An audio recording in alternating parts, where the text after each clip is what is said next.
नमस्कार, स्वागत है आपका न्यूज़ क्यूज इंडिया में। तो आइए शुरुआत करते हैं आज की हेडलाइन से। छठा अंतर्राष्ट्रीय योग दिवस आज मनाया जा रहा है। योग दिवस आयोजन की शुरुआत प्रधानमंत्री नरेंद्र मोदी के संदेश के साथ होगी। प्रधानमंत्री ने लोगों से घर पर रहकर सुरक्षित दूरी बनाए रखते हुए परिवार के सदस्यों के साथ योग करने की अपील की है। उन्होंने कहा है कि रोग प्रतिरोधक क्षमता बढ़ाने में योग की महत्वपूर्ण भूमिका है और इससे शारीरिक और मानसिक आरोग्य प्राप्त किया जा सकता है। इससे पहले योग दिवस पर सार्वजनिक स्थल पर सामूहिक कार्यक्रम का आयोजन होता रहा है, लेकिन इस वर्ष कोविड-19 के कारण लोगों को घर पर ही रहकर योग दिवस में भाग लेने को कहा गया है।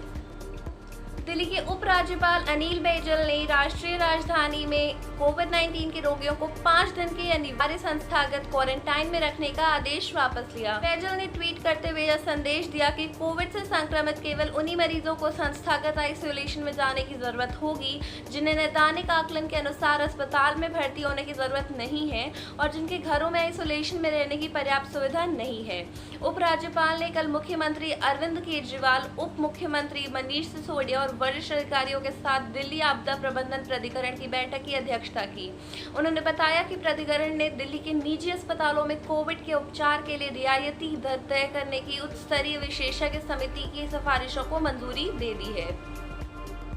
भारत ने कहा कि वास्तविक नियंत्रण रेखा पर चीन का अनुचित दावा स्वीकार्य नहीं।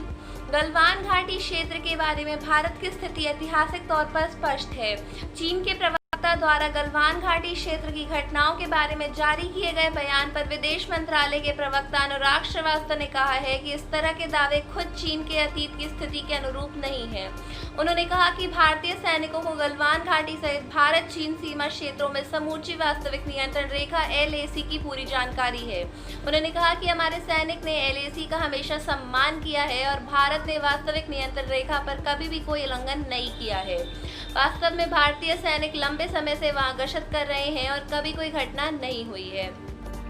देश में कोविड-19 से स्वस्थ होने की दर 55.48% हो गई है।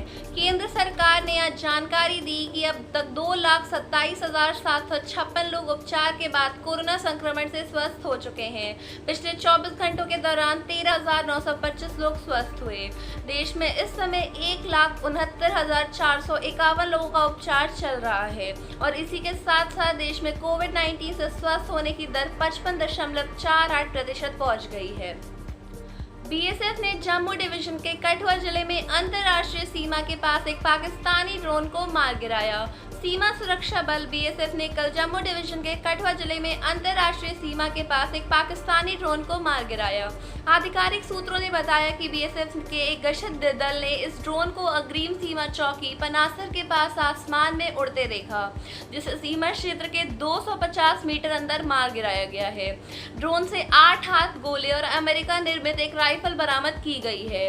इस राइफल में इस्तेमाल होने वाली स्टील की गोलियां बुलेट प्रूफ वाहनों को भी भेज सकती हैं। BSF और पुलिस के वरिष्ठ अधिकारी घटनास्थल पर पहुंच गए हैं और मामले की जांच की जा रही है।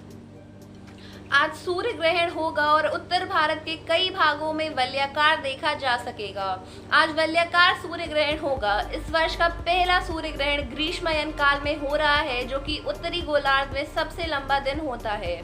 वलयाकार सूर्य ग्रहण के मार्ग में राजस्थान में अनूपगढ़ और सूरतगढ़, हरियाणा में सिरसा, जाखल, कुरुक्षेत्र और यमुनानगर, उत्तराखंड में देहरादून, तपोवन और जोशीमठ क्षेत्र आएंगे और यहाँ रहने वाले लोग वलयाकार सूर्य ग्रहण देख पाएंगे।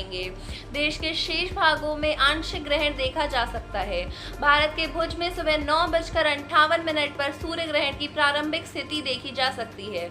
सूर्य ग्रहण 4 घंटे बाद दोपहर 2:29 पर असम के डिब्रूगढ़ में समाप्त हो जाएगा। आज के लिए इतना ही। देश और दुनिया भर की तमाम खबरों के लिए जुड़े रहिए न्यूज़ क्यूज इंडिया के साथ।